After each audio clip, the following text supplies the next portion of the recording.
Bienvenida, bienvenido a El Arte de Existir, el podcast de Jorge Sentner. ¿Cómo hacer de nuestra existencia un arte? Soy Jorge Sentner. Gracias por acompañarme en el episodio número 39 de El Arte de Existir.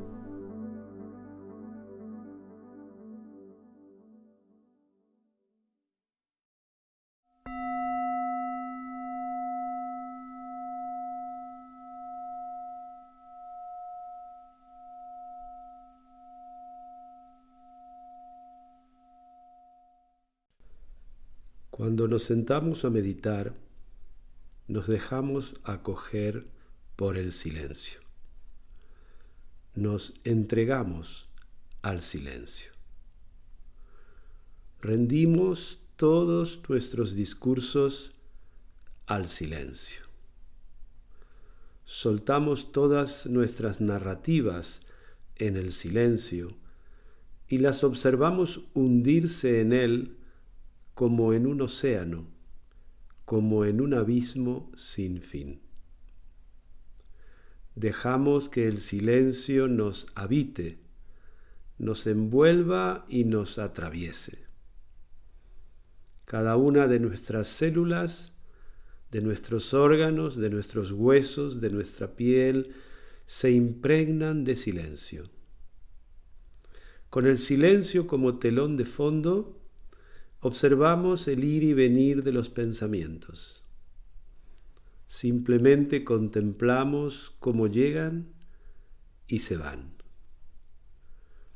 Observamos los espacios en blanco, los tiempos de silencio entre un pensamiento y el siguiente.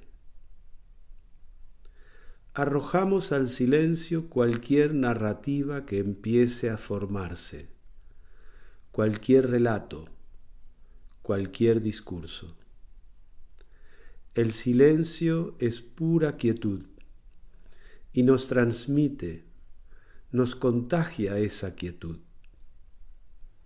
El silencio es un infinito vacío. El silencio invita a callar, invita a respetar su vacío y su quietud. Invita a disfrutar de su calma. El silencio nos invita a explorar su profundidad, su misterio. El silencio se ofrece a nosotros como una fuente. El silencio es nuestro mejor modelo de plena presencia. El silencio, con su infinitud, habita en la eternidad del instante presente.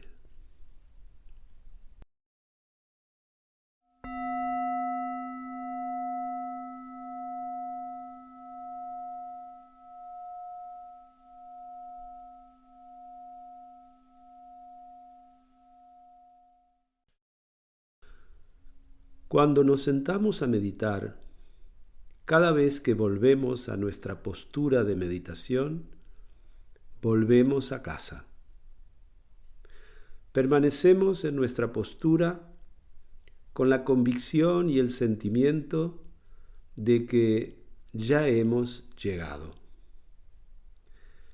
Esta es la única meta y ya la hemos alcanzado. Podemos relajarnos, soltarnos. Ya no hay a dónde ir. Tomamos conciencia de cada parte de nuestra postura, de las piernas, de la pelvis, de la columna vertebral, de la cabeza. Dejamos de buscar. Ya hemos llegado. Nuestras metas, nuestros objetivos, eran la quietud de la postura y el silencio. Han sido alcanzados. La postura y el silencio nos reciben como solo un hogar puede recibirnos. en esa acogida que nos brindan, todo es amor, todo es aprecio, todo es bondad. Es un hogar.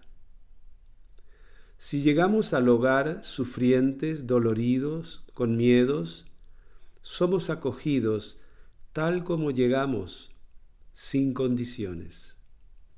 Si llegamos felices, alegres, ilusionados, somos acogidos sin condiciones. Hemos llegado a un hogar donde somos reconocidos y amados, tal como somos, con lo que traemos en este momento.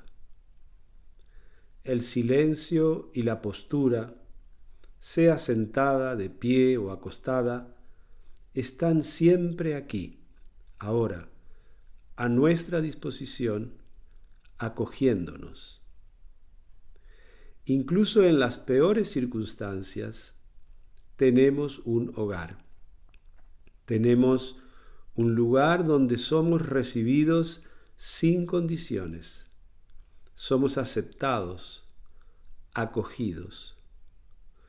Nunca en nuestras vidas de seres humanos dejamos de estar de pie, sentados o acostados.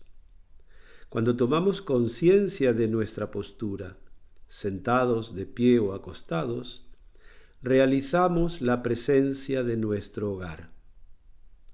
Cuando en cualquier circunstancia tomamos conciencia del silencio que somos, que nos habita y que nos atraviesa, realizamos la presencia de nuestro hogar. Volver al presente, tomar conciencia del instante, es volver al hogar. Meditar es volver conscientemente a un lugar en el que somos acogidos con amor incondicional.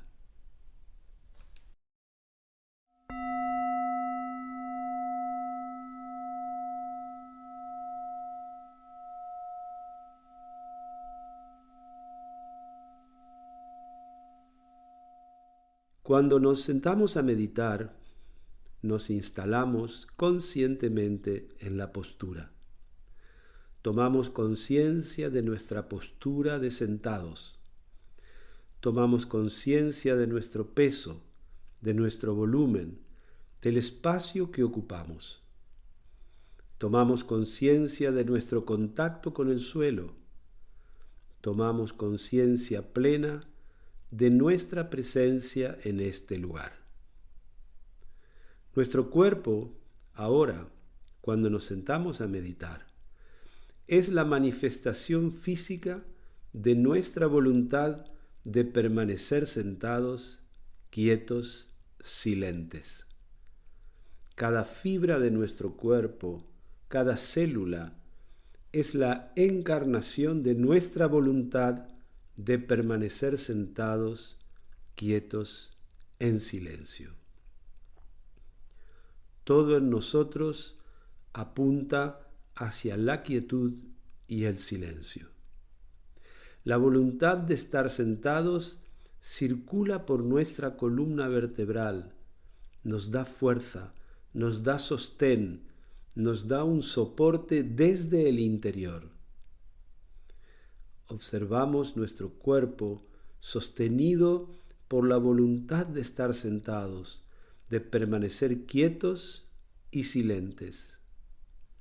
Con la observación de nuestro cuerpo, de nuestra postura, con la conciencia de nuestra postura sentada, podemos entrar en intimidad con nuestra férrea voluntad de estar sentados. Esa voluntad nos sostiene. Esa voluntad no tiene ningún objetivo, ningún propósito, ninguna meta.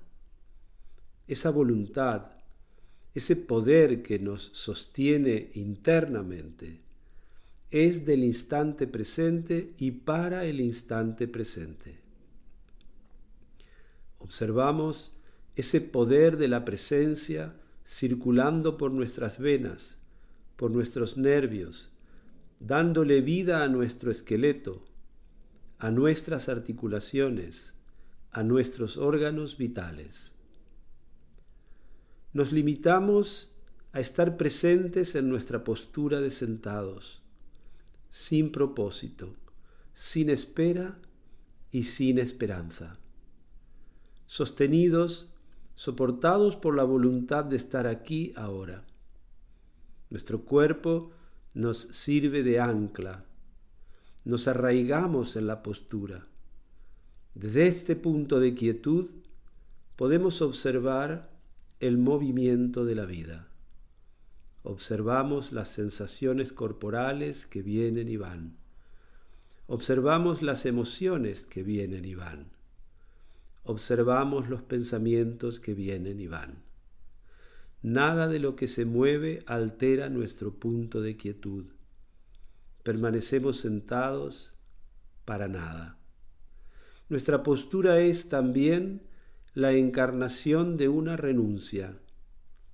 Estar sentados, permanecer sentados, expresa nuestra renuncia a cualquier expectativa. Renunciamos a realizar cualquier cambio, a emprender cualquier aprendizaje, a obtener cualquier beneficio. Renunciamos a todo lo que no pertenezca a este instante. La voluntad de permanecer sentados para nada es también la voluntad de renunciar a toda esperanza, a toda expectativa, a todo propósito. Es, por lo tanto, la voluntad de renunciar al miedo. En nuestra postura, en cada célula de nuestro cuerpo, vibra la energía de la aceptación plena de este instante. Nuestra postura es una plena afirmación a la vida que encarnamos. Nuestra postura le dice sí a la vida tal como es aquí y ahora. Nos sentamos, nos instalamos en nuestra postura para decirle sí a la vida, con nuestra voluntad de permanecer sentados, con nuestra renuncia a toda expectativa, con nuestra entrega plena al instante presente, con nuestra quietud, con nuestro silencio, con nuestra incondicional aceptación.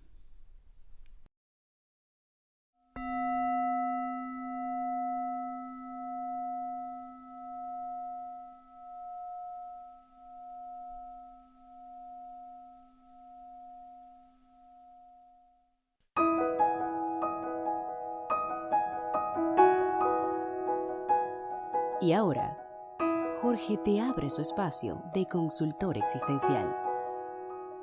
En la consulta, te propone mapas y caminos posibles para evitar el sufrimiento inútil en tu diario vivir. Escribe a la consulta.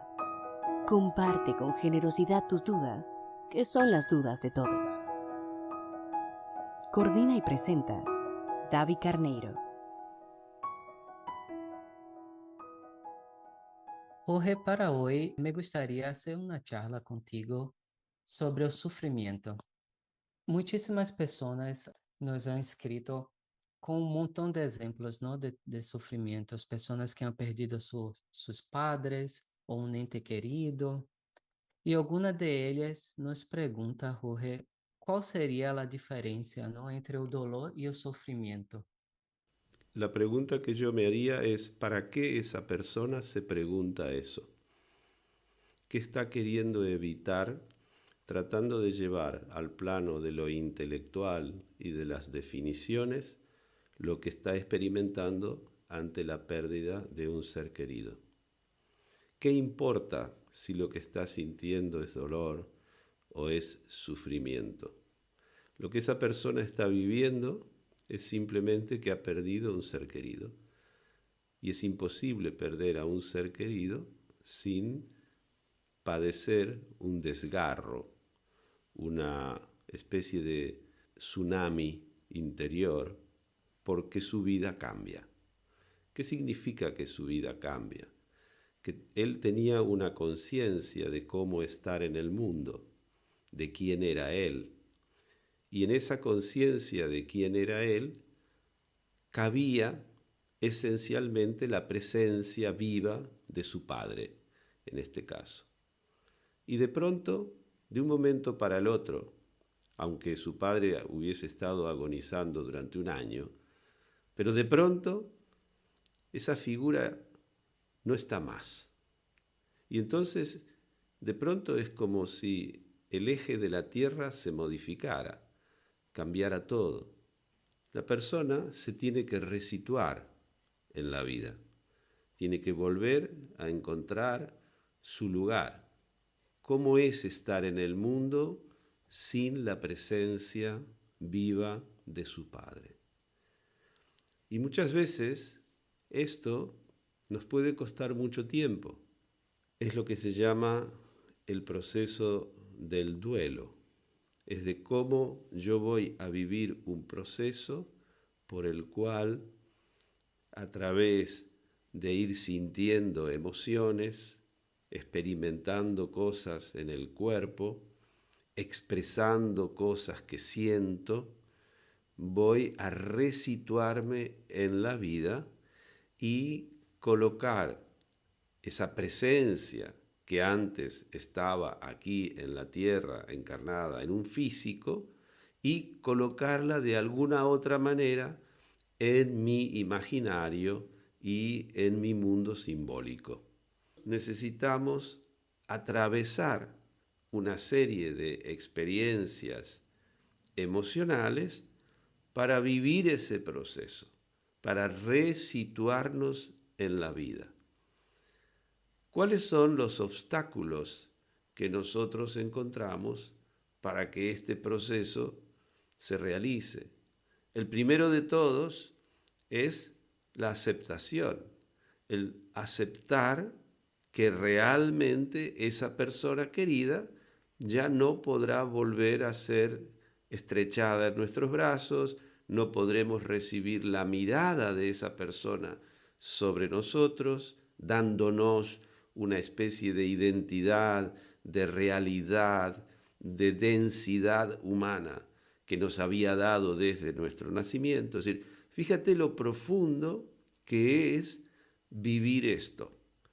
Es algo que no siempre estamos dispuestos a aceptar. Y al rechazar esta cosa inevitable, es cuando empezamos a bloquear ese proceso energético que se tiene que cumplir en nosotros y que puede llevar X tiempo. En algunas personas llevará más tiempo, en otros menos tiempo, y cada uno, como individuo, como conciencia individual, tendrá ante sí el desafío de vivir a su manera esta experiencia única, porque es solo un padre el que se puede perder. Es solo una oportunidad que la vida nos da para vivir ese proceso de todo orden interno que la desaparición del padre nos está proponiendo. Lo más común es que pasemos por un primer momento de rechazo, luego, gracias a la tristeza, al debilitamiento que nosotros sentimos, nos doblegamos, nos rendimos, terminamos aceptando eso. Y bueno, hay mucha bibliografía sobre el proceso del duelo, de cómo se pasa de una especie de rabia a una especie de tristeza y culpa y aceptación y etcétera, etcétera, etcétera. Pero yo creo que no tiene sentido hablar de esto. Lo que me interesa en esa pregunta es el ejemplo de cómo algunas personas, en lugar de permitirse vivir la realidad de la pérdida, la realidad de la condición humana, pueden llevar al plano de lo intelectual para bloquear esta experiencia interna. No nos añade nada entender lo que algunas personas pueden haber desarrollado teóricamente acerca de la diferencia entre el dolor y el sufrimiento. Son preguntas completamente, ¿cómo diría yo?, de evitación de la vida. Es querer llevar a un plano intelectual, mental, algo que debe ser procesado en el plano de lo emocional y de lo espiritual. Y esto sí que hace daño. Outra pergunta, outro exemplo muito interessante que nos é enviado um leitor, nos ha dicho que me sucede que ao pensar em o sofrimento, me sobreviene uma sensação de vergüenza. Es como si el sufrimiento fuera malo o sucio. Tengo la impresión de haber pasado una vida ocultando mi sufrimiento y veo como los demás ocultan el suyo. ¿De dónde viene, Jorge, esta pasión por ocultar el sufrimiento? ¿Y cuáles son nuestros principales mecanismos de evitación del dolor? Por ejemplo, en este caso de una persona que ha perdido, ¿no? Ha tenido una pérdida significativa en su vida, puede ser que sea un padre o su madre. Sí. Ejemplo es el que acabamos de ver antes. Salirse de la experiencia directa de la vida y de las cosas para pasar a un plano intelectual y, como digamos, quitar el cuerpo del asunto. No participar físicamente, energéticamente del asunto. Él decía, ¿por qué ocultamos esto? La vergüenza que sentía, ¿verdad? Mira, nosotros siempre vivimos inmersos en una cultura. De mil maneras, desde que nacemos, estamos dentro de una cultura. Y esa cultura tiene valores. Y nosotros los recibimos, los introyectamos, los incorporamos, los integramos a la idea de quién somos. Si tú estás inmerso en una cultura en donde lo que se fomenta es un valor de coraje, de insensibilidad, Mira, la cultura patriarcal dominante está llena de estos elementos, por ejemplo. Desde muy pequeñitos hemos recibido mensajes como que los hombres no lloran, como que no hay que mostrar los sentimientos porque eso te fragiliza delante de los demás, como que si expresas lo que sientes, los demás van a tener una opinión de ti como de alguien débil, como de alguien excesivamente sensible. Bueno, hay una cantidad de mensajes, algunos muy literales y otros más sutiles, que pueden pasar a través del tipo de juegos que se promueven, de tipo de actitudes que se promueven en la escuela, en los grupos sociales. Bueno, hay mil maneras de ir pintando el interior de nosotros mismos con unos colores que tienden hacia la insensibilización, a pasar a través de la vida sin sentir o sin mostrar lo que se siente. Esta es una de las razones.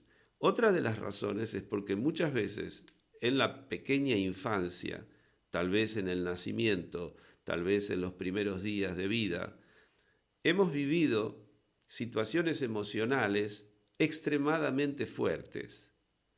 Y para protegernos de ese tsunami interior, bloqueamos ese sentir, tenemos la habilidad de bloquear ese sentir para poder sobrevivir.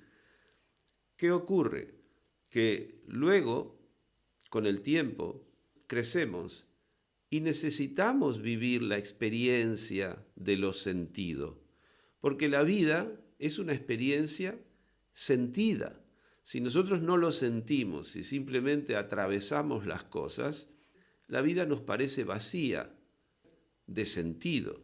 Esto me hace recordar la figura de esos turistas que en 10 días recorren toda Europa y no sienten nada respecto a lo que van viviendo. Simplemente están superficialmente atravesando un territorio, pero no hay nada en profundidad. No se dejan sentir por las cosas porque van a tal velocidad y tienen que cumplir tales etapas que no hay una profundización, no se hace una experiencia de aquello. El ser humano necesita unos tiempos, necesita abrirse a los sentidos de la vida para que esto vaya conformándonos, construyéndonos. Es lo mismo que cuando lees un libro. Si lees muy rápido, si pasas por encima, tal vez comprendes lo que dice el autor, pero no te has ido dejando sentir lo que cada frase te está transmitiendo, no solo en cuanto al significado de las palabras, sino en cuanto al ritmo de la frase, en cuanto al tono de la escritura, en cuanto al punto de vista adoptado por el autor. Todas esas son cosas que lo estamos viendo en mucho de la literatura contemporánea, se olvida, se deja de prestarle atención a ello. Solamente parece que se lee la anécdota. La lectura deja de ser una experiencia sentida. Ese libro, el día que te olvidas la anécdota, se borró de tu memoria. En cambio, si tú lees un libro sintiendo cada cosa, dejándote resonar con la escritura, tal vez te olvides la anécdota, pero no te olvidarás de la experiencia de haberlo leído. Tal vez no recordarás de qué iba la historia, la anécdota de la historia o el argumento del libro, pero tendrás el recuerdo de tu experiencia interna, que de eso se trata. Eso es lo que nos enriquece. Con las cosas vividas es igual. Si nosotros, por estas razones culturales, porque estamos identificados con una serie de creencias que nos dicen que es mejor ser duro o es mejor ser frío o es mejor... Bueno, pues simplemente buscamos caminos de evitación para pasar a través de la vida. Pasamos y no sentimos.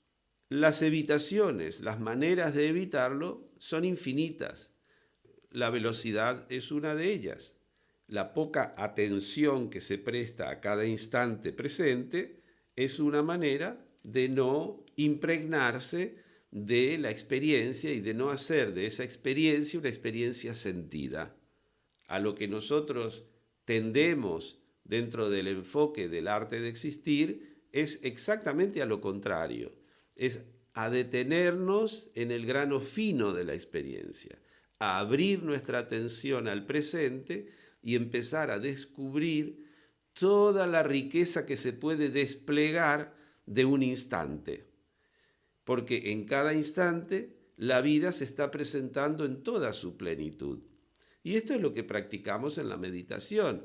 No hacemos nada, estamos sentados, estamos quietos, estamos en silencio, simplemente abriendo la atención al milagro infinito que es estar vivo y ser alguien consciente en ese instante. Es inagotable.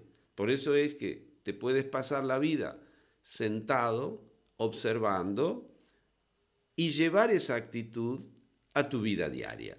Es decir, puedes estar cocinando, observando y verás que cortar una zanahoria es una experiencia riquísima, porque hay colores, porque hay texturas, porque hay sabores, porque hay movimiento, porque hay forma. Bueno, es un arte. Es todo lo que encontramos en el arte, lo encontramos en cortar una zanahoria.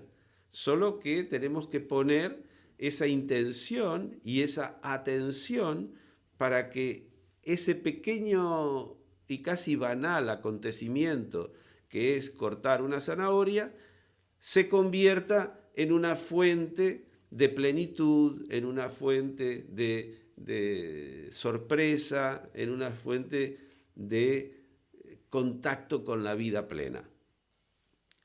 Hay también elementos que debemos rescatar de todo esto. No lo hacemos conscientemente. No todo esto lo hacemos conscientemente. Yo te decía, hay casos en los que en la infancia se han sufrido traumatismos muy fuertes y el niño, para sobrevivir, ha tenido que encapsular esas experiencias.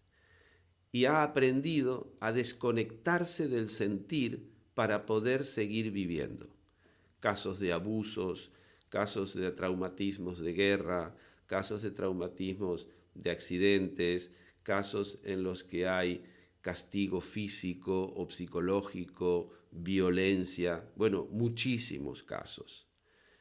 ¿Qué pasa? Ese niño ha aprendido a desconectarse de los sensores del sentir, porque se ha dado cuenta que si sigue conectado a eso no puede superar aquello, porque en ese momento le ha faltado la presencia de un adulto amoroso que lo contenga, que lo reasegure, que le dé tranquilidad, que le dé paz, que le transmita que la vida es posible. Entonces, ¿qué ocurre? El niño corta toda percepción de ese movimiento emocional interno. Evidentemente, si eso luego no es tratado, trabajado en un proceso terapéutico, la persona sigue creyendo que no puede sentir la vida, de que no está capacitado para sentir la vida. Sigue viviendo como un niño que necesita esa protección que no le ha llegado. Lo que tiene de interesante un proceso terapéutico es que genera un espacio de confianza y de seguridad con otro ser humano o con un grupo de seres humanos cuando se hace un proceso de grupo, en el que la persona poquito a poquito experimenta que puede hablar, que puede expresar, que puede decir su sufrimiento y su sentir sin ser juzgado, sin ser descalificado, siendo aceptado y siendo dignificado en lo que vive. Poco a poco, este individuo empieza a sentir que es acogido y que él puede arriesgarse a sentir y va encontrando en sí mismo esas capacidades que el traumatismo no le ha quitado, que hay algo esencial por detrás del traumatismo que vuelve a surgir a la superficie y vuelve a darle confianza y vuelve a hacerle sentir que puede estar en el mundo expuesto a todo lo que viene. Esto es un lento proceso, pero es un maravilloso proceso, porque la persona renace a todo un espectro de la vida que tenía negado para sí mismo. Estaba viviendo como bloqueado, ¿no es cierto? La persona que nos ha escrito y que nos ha preguntado hablaba de las maneras de evitar esto. El bloquearse es una. Hay otras maneras de bloquear el sentir, y una de las principales y más difundidas son las adicciones. Las adicciones son precisamente, lo hemos hablado en el podcast en extenso, pero siempre está bueno recordarlo, las adicciones se producen porque en algún momento hemos descubierto que algo nos protege del sentir, bloquea el sentir y nos protege de volver a sentir a eso que tanto nos ha dolido y que creemos que no estamos capacitados para vivir profundamente en conciencia. Hay unos gestos o hay unos consumos o hay una actividad o hay mil cosas pueden ser devenidas una adicción. Se pueden convertir en una adicción en el momento en el que inconscientemente descubrimos que eso nos protege del sentir. Evidentemente no se puede pedir a una persona que abandone su adicción si en paralelo no se le ofrece un espacio en el que él pueda experimentar poco a poco y con seguridad ese sentir, porque si no le estás pidiendo que cambie de adicción simplemente, que deje eso que le está funcionando y que tal vez lo está matando, porque muchas veces pasa eso con la adicción, que deje eso que le está funcionando para que vaya a descubrir un sucedáneo, otra cosa que va a cumplir la misma función de protegerlo emocionalmente. En un proceso de dejar las adicciones, es necesario que esa persona tenga una acogida, una escucha y un espacio de seguridad en la cual empezar a experimentar poco a poco su poder personal, su confianza en que es completa y que ahora como adulto tiene la capacidad de afrontar esos movimientos emocionales que antes no estaba preparado para afrontar, ni tenía la ayuda externa para afrontarlos. Piensa que muchos de los traumatismos infantiles, con lo grave que puede ser el ser pegado, castigado, abusado, etc., uno de los aspectos que más traumatiza es la soledad en que se vive aquello. El no poder confiar en alguien, el no poder contar aquello, el no tener un otro humano que te acoja. Esto lo vemos muy bien ahora cuando salen tantos miles de casos de niños abusados por miembros de la iglesia. ¿Qué pasa? Ellas eran las personas a las que ellos iban a confesarle sus cuitas más íntimas. Eran donde ellos tenían la mayor confianza y esas personas los traicionaron. Entonces, ¿a quién le puedes contar algo? Si muchas veces vas a contarle a un padre, dice, no puede ser, ese señor es sagrado, ese señor no te pudo haber hecho esto. Y entonces la persona, el niño en ese caso, se siente completamente solo. Nadie lo comprende, nadie lo entiende. También mucho pasa en los abusos sexuales en las familias, que muchas veces están producidos por miembros de la familia o amigos cercanos o familiares. ¿Y qué pasa? Que cuando el niño o la niña confiesan lo que está pasando, no les creen. Con lo cual es peor todavía, porque entonces él se encuentra en una soledad cósmica, porque aquellas personas que se supone que tienen que protegerlo, es desde esas personas que le viene la agresión o el no reconocimiento.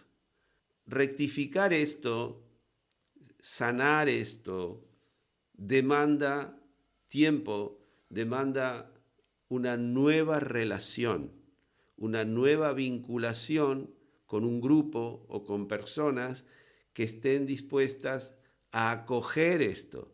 Esa persona que ha estado traumatizada necesita que la humanidad, a través de alguien que la represente, lo vuelva a acoger, lo vuelva a sumar al género humano. Porque si no, lo que no terminamos de entender es que la persona traumatizada en esos casos tiene el sentimiento de no pertenecer al género humano, de no poder integrarse a eso. Es muy profundo el daño que se genera.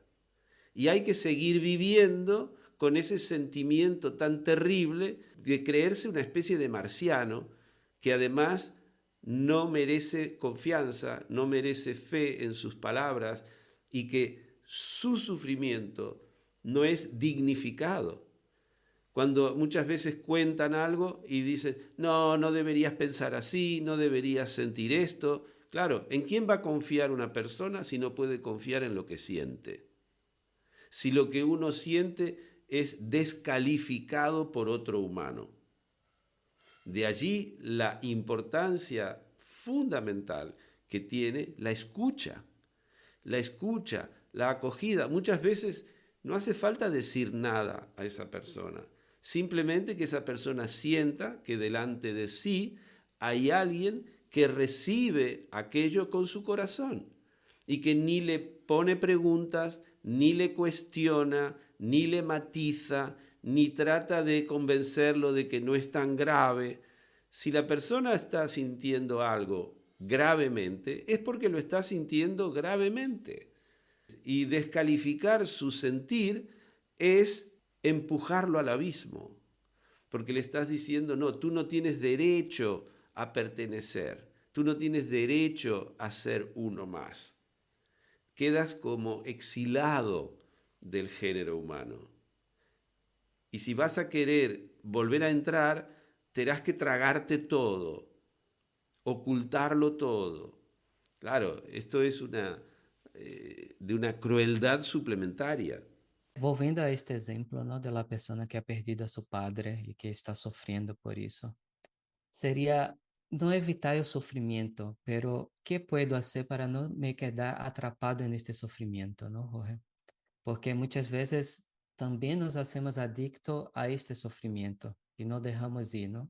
Como has dicho, aceptar, vivir este sufrimiento, pero también saber soltar ese sufrimiento, ¿no? Mira, David, en esto hay que tener mucho tacto. No arrogarnos el orgullo de creer que sabemos lo que tiene que vivir el otro. Cada persona tiene que hacer su experiencia de la vida. No tenemos que dar cátedra sobre lo que la persona tiene que sentir o no sentir.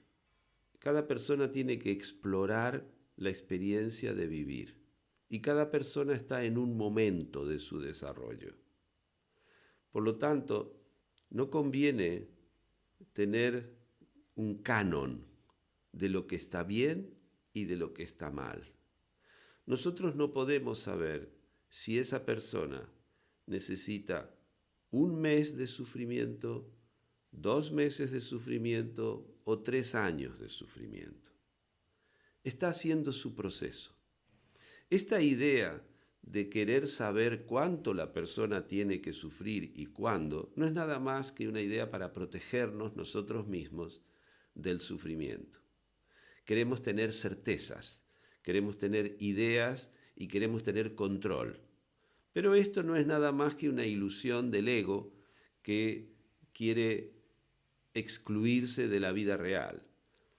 Las personas sufrimos en cada circunstancia y es el propio sufrimiento quien nos moviliza hacia la salud.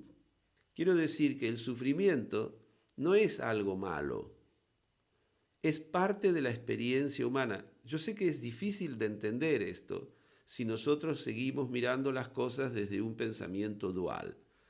Pero tenemos que trascender este pensamiento dual.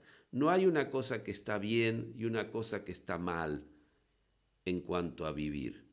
No hay una cosa que está bien en cuanto a sufrir y una cosa que está mal en cuanto a sufrir.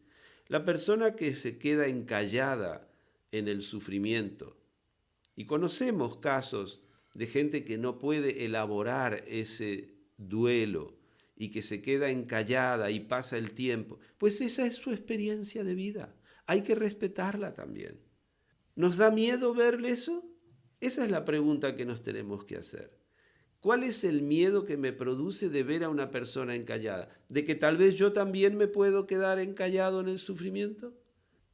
Lo mejor en estos casos es observar, es contemplar, es aceptar que cada uno tiene el derecho de vivir su vida como bien puede y que no tenemos que imponer conductas, no tenemos que imponer modelos de experiencia, porque ¿sabes lo que esto trae consigo? La culpabilización. Es decir, que esa persona, además de estar sufriendo por perder, por ejemplo, a un ser querido, encima la castigamos con la culpabilización de no haber hecho el duelo a tiempo, por ejemplo. Y esto es sumamente peligroso. Es una mirada sumamente peligrosa porque no está respetando la experiencia del individuo.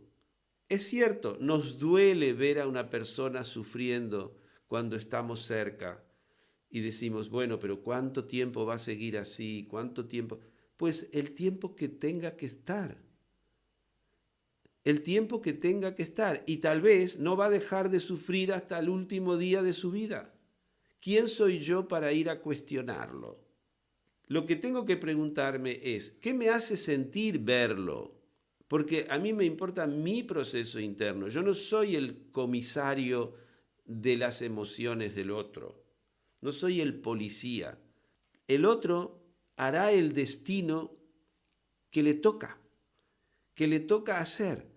A mí me tiene que preocupar el destino que yo me estoy forjando y que yo estoy realizando en cada momento. Ese es el enfoque que a mí me parece más compasivo, más amoroso, más responsable también. Tenemos que cuidarnos de nuestra tentación de querer mejorar a las personas, porque en esa tentación de querer mejorar al otro está la ilusión de querer mejorarme a mí, de creer que yo tengo razón.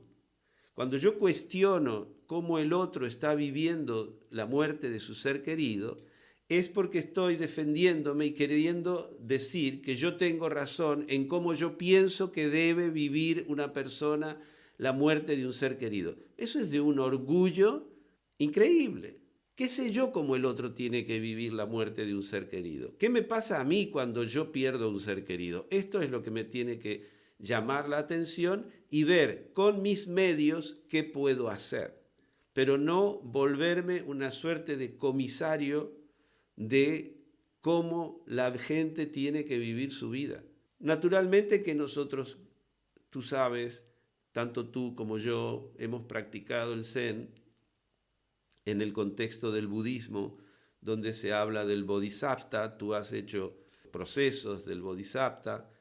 Explico para quien no lo sepa que el bodhisattva renuncia a su propia iluminación o liberación para ayudar a los demás en el camino de su propia liberación. Pero claro, cuidado con malentender qué significa ayudar al otro en su camino de liberación personal. Porque si al otro lo vas a ayudar poniéndole reglas de cómo tiene que vivir y cómo tiene que sentir, y que lo vas a culpabilizar porque no siente cómo tiene que sentir, pues poca ayuda le vas a dar en su camino de liberación. Estarás haciendo exactamente todo lo contrario. De lo que tenemos que liberarnos es de las buenas intenciones, David. Porque las buenas intenciones son simplemente aquellas que a nosotros nos doran un poquito el ego. Y donde hay buenas intenciones, se cuelan las malas intenciones. Y donde hay buenas y malas intenciones, ya tenemos ahí al comisario marcando para qué lado tiene que ir cada uno. No se trata de un asunto moral, se trata de un asunto de conciencia. Y cada persona tiene su conciencia individual y su responsabilidad en la vida. No tenemos para qué ir nosotros a marcarle cómo tiene que sentir el hecho de estar vivo, porque finalmente es eso.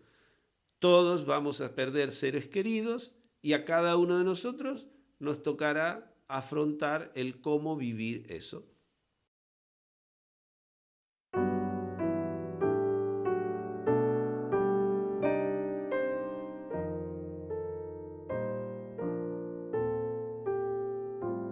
Muchas gracias por escuchar este podcast. Tu presencia completa el sentido de nuestro trabajo en el arte de existir. Un nuevo episodio estará a tu disposición en 15 días. Si lo deseas, tienes la posibilidad de suscribirte a través de Spotify, Apple Podcast o la plataforma de tu preferencia. Te recuerdo que puedes hacernos llegar tus preguntas para la consulta o la sugerencia de temas que consideres de interés al correo electrónico jorgesentner@elartedeexistir.com.